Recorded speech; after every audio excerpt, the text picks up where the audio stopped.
عزیزان محترم، مسند امام احمد ابن حنبل کی حدیث ہے، اللہ کے نبی صلی اللہ تعالیٰ علیہ وسلم کے ایک صحابی جن کا نام حضرت جلیبیب رضی اللہ تعالیٰ عنہ تھا۔ کیا نام تھا؟ جلیبیب۔ نام یاد رکھے تاکہ آپ کو نام یاد ہو جائے، ایک مرتبہ سب مل کر بولیے جلیبیب۔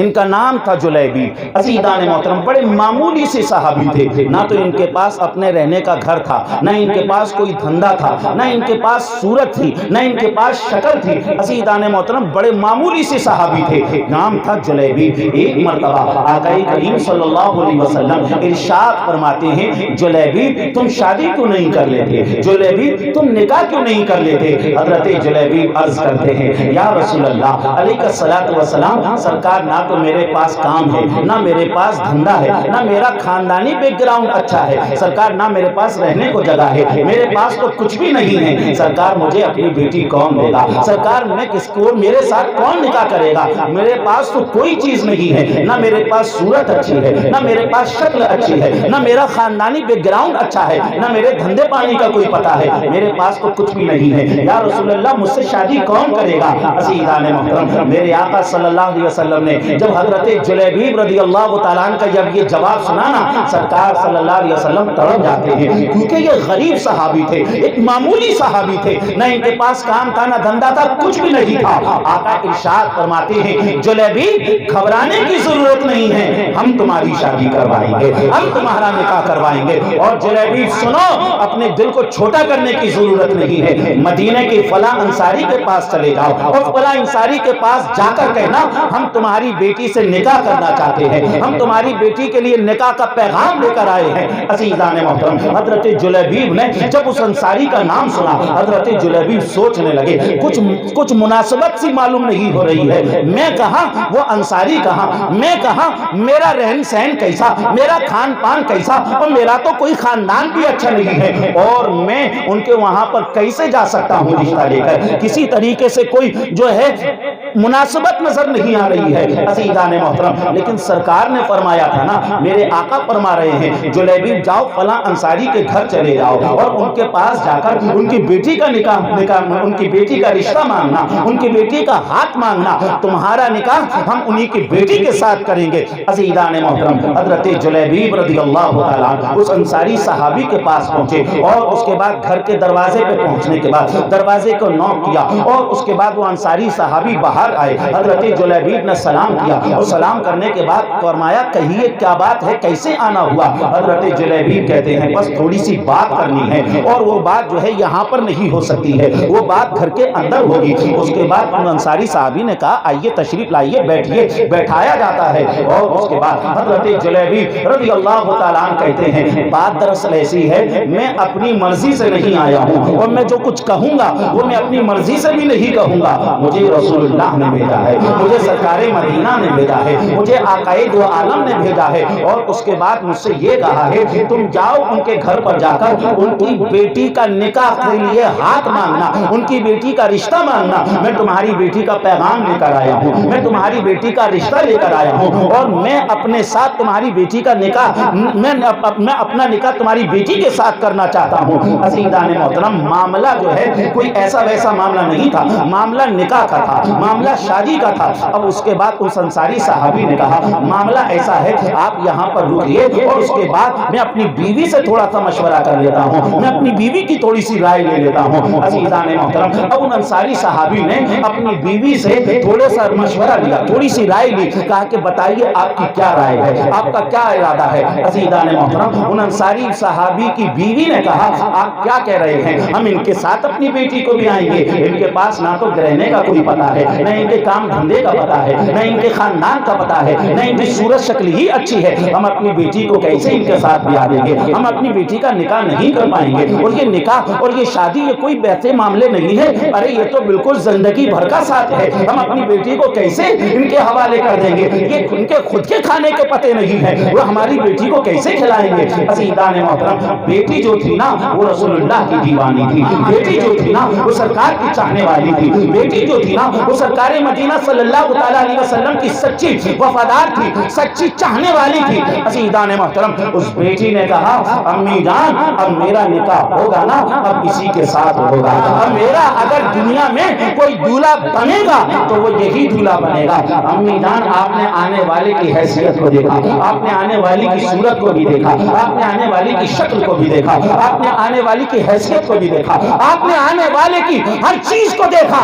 امی جان مگر جس نے بھیجا ہے اس کے بارے میں تو بھی سوچو، بھیجا کس نے ہے؟ ارے جس نے بھیجا ہے ان کے قدموں کی شان تمہیں معلوم ہے؟ قرآن کہہ رہا ہے لا اقسم بہذا البلد وانت حل بہذا البلد، ان کے ہاتھوں کی شان آپ کو معلوم ہے؟ قرآن کہہ رہا ہے ید اللہ کی فوق ایدیہم، جنہوں نے بھیجا ہے ان کے سینے کی شان آپ کو معلوم ہے؟ اللہ نے قرآن میں کیا کہا، ان کی پیٹھ کے تعلق سے کیا کہا، ان کے ذکر کے تعلق سے کیا کہا؟ قرآن کہتا ہے الم نشرح لک صدرک ووضعنا عنک وزرک الذی انقض ظہرک ورفعنا لک ذکرک۔ امی جان جنہوں نے بھیجا ہے ان کی زبان کے تعلق سے اللہ نے قرآن میں کیا کہا ہے آپ کو معلوم نہیں ہے؟ قرآن کہتا ہے وما ینطق عن الہوی ان هو الا وحی یوحی، جنہوں نے بھیجا ہے ان کی آنکھوں کی شان یہ ہے۔ قرآن کہتا ہے ما زاغ البصر وما طغى لقد رأى من آیات ربہ الکبریٰ۔ امی جان جنہوں نے بھیجا ہے ان کے رخسار کی شان کا، ان کے ہونٹوں کی شان کا، ان کی داڑھی کی شان کا، ان کی مونچھوں کی شان کا، ان کی بھاؤں کی شان کا، ان کی پیشانی کی شان کا، ان کی پلکوں کی شان کا، ان کی آنکھ کے پپوٹوں کی شان کا، ان کے کانوں کی شان کا، ان کے زلفوں والی زلفوں کی شان کا۔ قرآن کہتا ہے والضحیٰ واللیل اذا سجی ما ودعک ربک وما قلی وللآخرۃ خیر لک من الاولی ولسوف یعطیک ربک فترضی الم یجدک یتیما فآوی ووجدک ضالا فہدی ووجدک عائلا فاغنی فاما الیتیم فلا تقہر واما السائل فلا تنہر واما بنعمت ربک فحدث۔ امی آپ کو معلوم ہے ان کی کثرت کے تعلق سے قرآن نے کیا کہا، اور ان کی اولاد کے تعلق سے قرآن نے کیا کہا؟ قرآن کہتا ہے انا اعطیناک الکوثر فصلی لربک وانحر ان شانئک هو الابتر۔ ہمارے نبی کی معراج کے تعلق سے قرآن نے کہا سبحان الذی اسری بعبدہ لیلا من المسجد الحرام الی المسجد الاقصی الذی بارکنا حولہ۔ ان کی شان، ان کے اختیار کا معاملہ کیا؟ قرآن کہتا ہے ما آتاکم الرسول فخذوہ وما نہاکم عنہ فانتہوا۔ اور اسی کے ساتھ ساتھ ان کے القاب کے تعلق سے قرآن نے کبھی یاسین کہا، قرآن نے کبھی طٰہٰ کہا، قرآن نے کبھی یا ایھا المدثر کہا، قرآن نے کبھی یا ایھا المزمل کہا، اور ان کی رحمت کے تعلق سے قرآن نے کہا وما ارسلناک الا رحمۃ للعالمین۔ اور ان کی رسالت کے تعلق سے قرآن نے کہا انی رسول اللہ الیکم جمیعا۔ اور ان کے ادب اور احترام کے تعلق سے قرآن نے کیا کہا لا ترفعوا اصواتکم فوق صوت النبی۔ ان کی نورانیت کے تعلق سے قرآن کہتا ہے قد جاءکم من اللہ نور وکتاب مبین۔ اور ان کی بشریت کے تعلق سے قرآن کہتا ہے قل انما انا بشر مثلکم یوحی الی۔ اور ان کے نام کو قرآن نے اس طریقے سے بیان کیا محمد رسول اللہ۔ اور امی جان ان کی شان، ان کے اخلاق کی شان یہ ہے، قرآن کہتا ہے قرآن کہتا ہے وانک لعلی خلق عظیم۔ اور اسی کے ساتھ ساتھ ان کی سیرت کے تعلق سے قرآن کہتا ہے وَلَقَدْ كَانَ لَكُمْ فِي رَسُولِ اللَّهِ أُسْوَةٌ حَسَنَةٌ۔ امی جان آپ نے آنے والے کو دیکھا، آنے والا غریب ہے مگر جس نے بھیجا ہے وہ غریبوں کا غمخوار ہے۔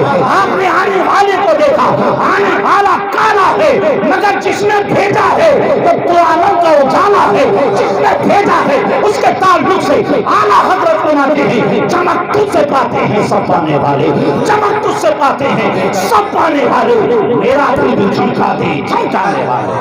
نعرہ تکبیر، نعرہ تکبیر، نعرہ رسالت، نعرہ رسالت، مسلک اعلیٰ حضرت، مسلک اعلیٰ حضرت، نعرہ تکبیر۔ امی جان آنے والا غریب ہے مگر جس نے بھیجا ہے وہ غریبوں کا غمخوار ہے۔ اس لیے میرے آقا نے میرے لیے جو رشتہ مناسب سمجھا بھیجا۔ امی جان اور ابو جان اب میرا نکاح جو ہوگا وہ جلیبیب کے ساتھ ہی ہوگا۔ عزیزان محترم، اور اس کے بعد جو ہے نکاح ہو جاتا ہے، نکاح ہو جاتا ہے۔ سرکار نے ان کے یہاں برکت کے لیے دعا بھی فرما دی۔ یہ جلیبیب کون صحابی؟ یہ وہ صحابی نہ جن کے پاس رہنے کو گھر تھا. یہ وہ صحابی نہ جن کا کام تھا نہ دھندا تھا, نہ جن کے پاس کوئی مناسب روزگار تھا, کچھ بھی نہیں تھا, کچھ بھی نہیں تھا.